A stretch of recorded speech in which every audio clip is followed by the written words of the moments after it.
One grizzly bear, Himalayan brown bear family used to visit us at our post.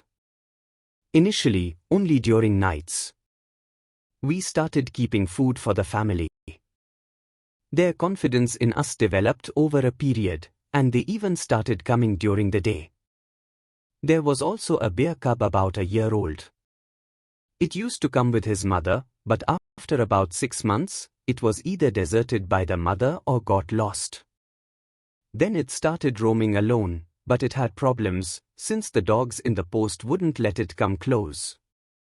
When we saw this, we started tying up the dogs. The confidence grew and it started to come close. We named him Bahadur after the company's name, Bahadur Company. For a few days, we couldn't see Bahadur. One day, one of my posts, which used get cut off due to 60 feet of snow, reported that Bahadur is roaming around with his head stuck in a tin box. This post was about 800 meters from my company HQ.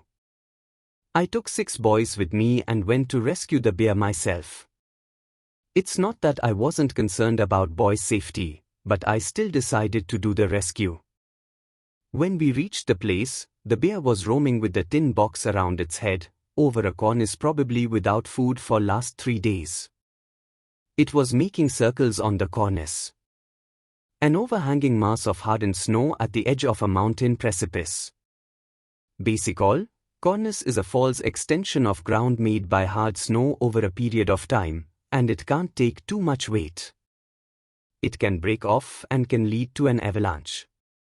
So it was very difficult to go closer to the bear to rescue it. I found the lightest boy from my group and briefed him to go close to the bear and tie the rope around his neck. We also tied a rope to the waist also to pull him in case the cornice breaks down. This boy was nervous to get close to the bear. After about over 3 minutes, I decided to rescue the bear on my own. The bear was approached by me on my knees and I pulled him out of the cornice as quickly as possible to avoid breaking off the cornice. After bringing the bear to safety, we tied it with ropes to take it to our army post, where we could release him after removing the tin box. It took almost a kind of surgery to cut the tin box without damaging the ears and neck of the bear. We gave him food and released him after taking all safety precautions. When we released him, he didn't go away for a good 3 hours.